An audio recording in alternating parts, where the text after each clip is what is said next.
Alright, so I want to give you a view of my failed summer garden. It's not really actually failed, it's just an example of how things get away from you. Right here I got some lemongrass. It's doing really well. I actually want to divide it up and put it in some other spots in the yard. We put down cardboard and mulch at the beginning of the year, and you can see that stuff is taken over. We have the Premier One fence netting there, and we need to move it and mow things out. And I got a couple watermelons growing. Over here is a bed gone wild. I just need to clean it out and get it ready for the next thing. Corn, it didn't grow corn this year.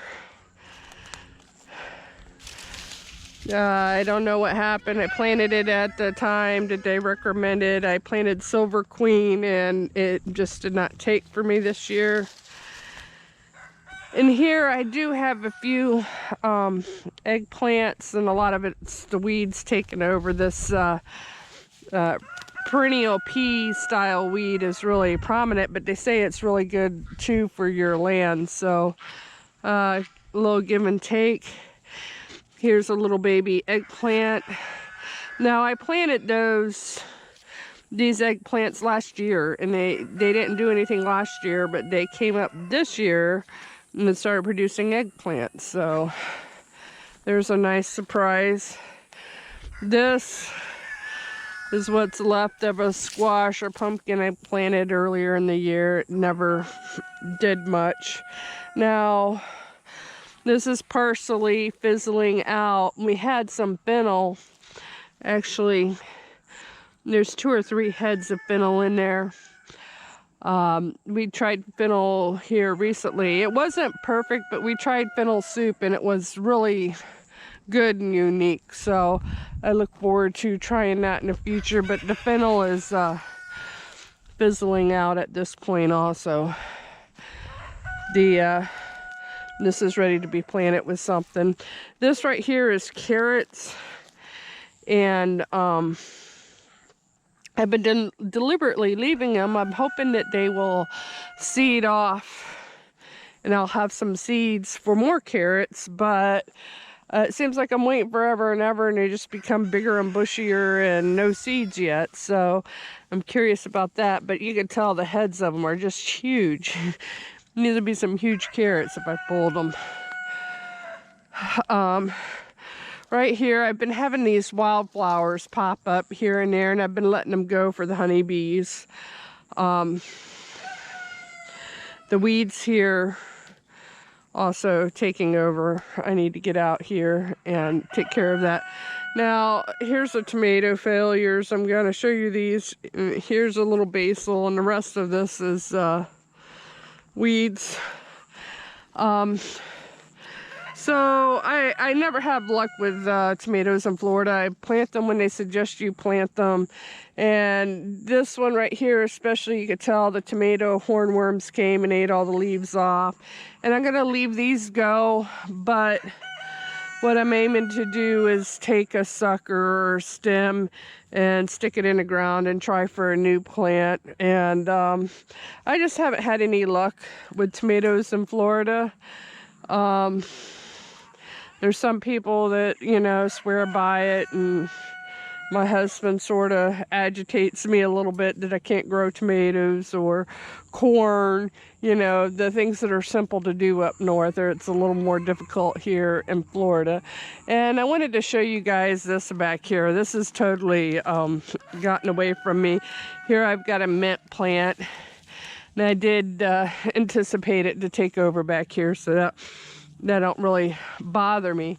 But this right here, again, need to move the fence netting, and you know, if you don't plant for weeds still come is basically what it is. And this is what happens too. And here you can barely tell, but I do have onions and garlic, and I decided to leave them in the ground this year to see if we can get them multiplying to have a bigger harvest maybe next year. Or some of them were Egyptian walking onions. That bed got away from me with the weeding and so forth. And I guess the point of me showing you this garden is because it's not a big, beautiful, lush gardens like you see most people advertising. You have failures in gardening, and it is, I work a 40-hour job still. The labor's manually intensive. So when I get home from work and the temperatures feels like 105 degrees for 2 months straight, this is what reality looks like, you know? So I guess I'm encouraging people to get out there and try and make mistakes. I don't know what kind of bug that is. Kind of interesting. I do have a couple peppers here. The jalapeno, and I think it's a cayenne of some sort. I've gotten a few peppers off of those. But basically, yeah, I got no squashes this year. I got 2 cucumbers before the ants came, and that's another battle I've really had with the tomatoes, even as this bed was full of ants. And I made a borax sugar solution, and basically they moved to the outside of the bed, and then they moved over to here and ate all the cucumbers. So ants are a real battle in Florida. And I also wanted to discuss a minute the raised beds. Now I got on several different occasions different kinds. You can see I got lower ones and higher ones.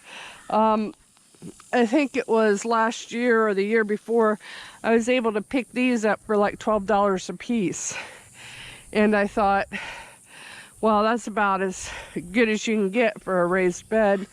So I went ahead and use those. I filled the tall ones. I used some sticks and so forth from around the yard, logs and sticks and